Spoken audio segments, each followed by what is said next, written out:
سلامونه او نیکې هیلې هیلهمند یم چې جوړ او روغ به یاست. دغه ورځ کې تاسو معلومات لرئ چې د افغانستان د سوداګریزو چارو وزیر نورالدین حزیزي هند ته په سفر تللی دی.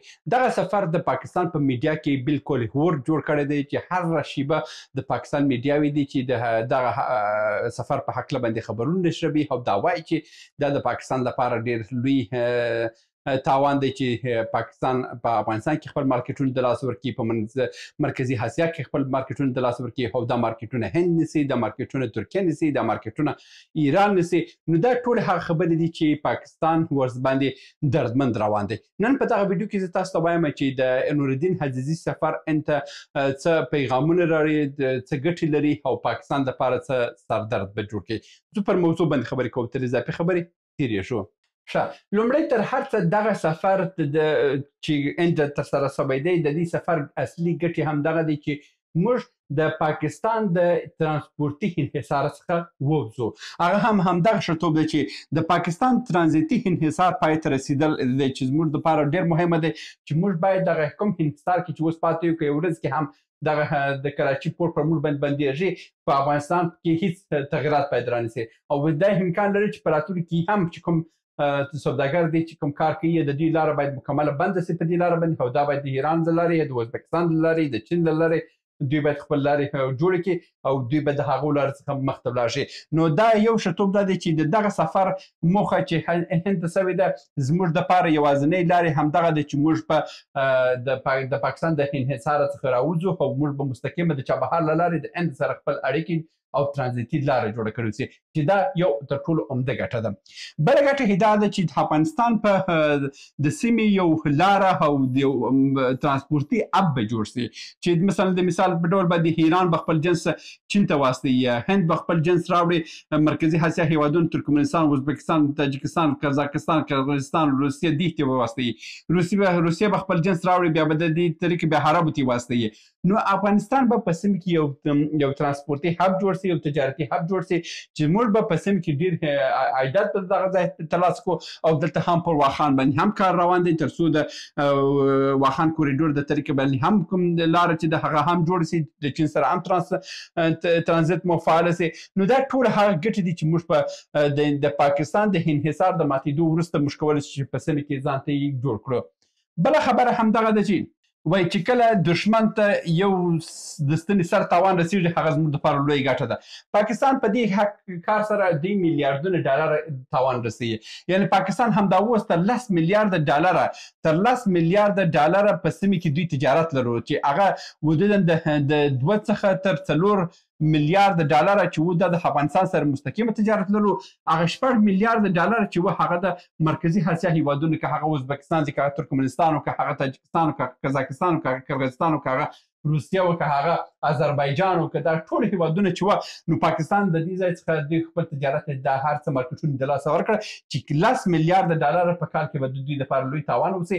ان که دغه تجارتي لاره د یو 2-3 میاشتو دپاره هم بند وسي، په سیمې کې نور هیوادونه چې د پاکستان باندې خپل اتکا کموي او په پاکستان کې هم هلته کارخونې به ټول سقوط سي او تجاران به هم هلته خپل جنسونه د هغه ځای څخه واخلي. لکه دغه نږدې ورځ کې ډېر بهرنۍ کمپنۍ چې یو کوریایي کمپنۍ وه، دوی خپل د کیمیاوي مواد جوړول دوی خپل کمپنۍ بنده کړه او ولاړه عربستان ته ولاړه. نو دا یو ښېګڼه همدا ده چې په میلیاردونو ډالره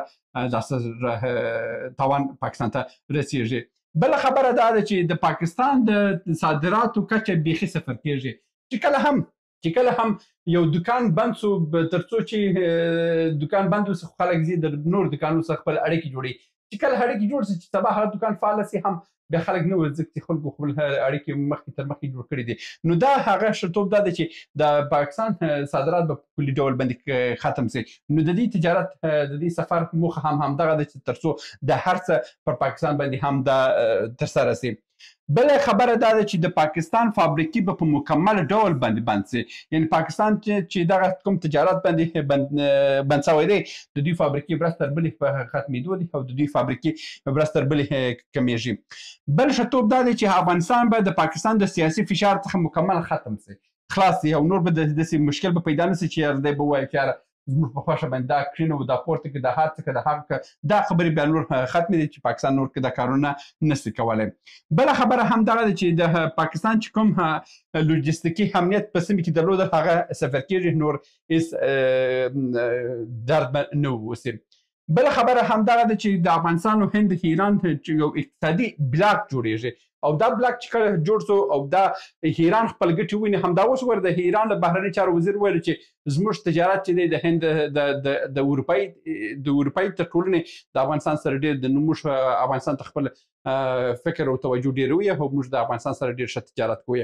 نو دا هغه ټولې خبرې دي چې د پاکستان سره چې کله هم موږ د هند سره چې کوم تجارت کېږي او د پاکستان پر حالت باندې دا ښېګڼې دي. نو دا چې د افغانستان او د هند تجارت په نور ویډیوګانو کې تاسو ته ویلي هم وه، خو دا خبرې دي چې د پاکستان دپاره ډېره لویه ضربه جوړېدلی سي او پاکستان د په سیمې کې منزوي کېږي. پاکستان به د دې تورستي پروژو څخه لاس په سر بسي او د پاکستان اقتصاد به ضعیف بسي او پاکستان کې هلته هم قومي او بېوزلي به ډېره سي او هلته شخړې به هم زور واخلي.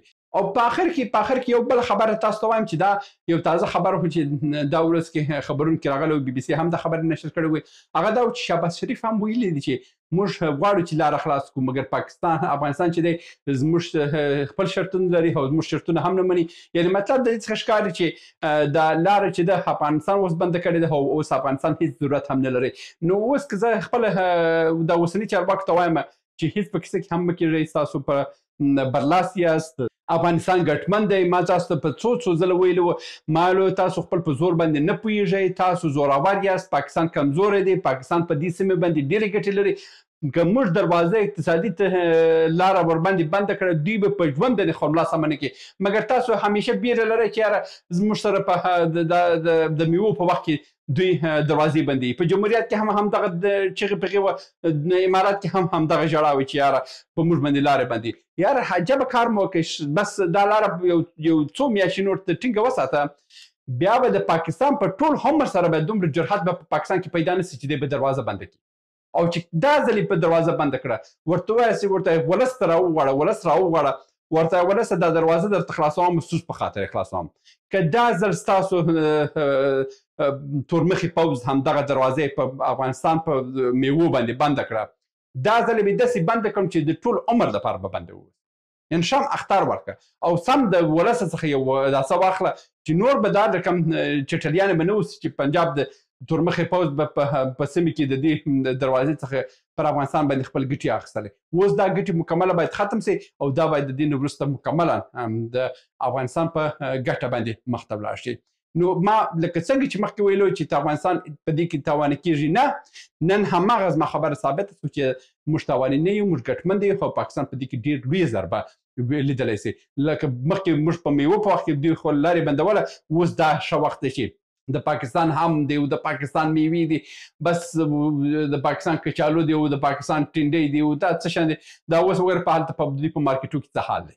نو هیله مند یم چې د یو څه نور فشار هم ورته ورکړل سي، د فشار نه وروسته ملت ولسونو سره یو لاسلیک وسي او د ولسونو په خواهش باندې دا لاره خلاص سي او بیا اجازه ورنه کړل سي چې داسې احمقانه کارونه ترسره سي. دا د نن ورځې ویډیو هیله مند یم چې تاسو ترلاسه کړو. تر بیا هم په الله سپارم.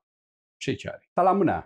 موږ ډېر موضوعات جوړ کړي دي. که سیاسي موضوعات غواړئ ووینئ نو دلته کلیک کړئ، او که غواړئ اقتصادي موضوعات وګورئ نو دلته کلیک کړئ، او که غواړئ چې د تل لپاره راسره واوسئ نو دلته کلیک کړئ او چینل سبسکرایب کړئ. مننه.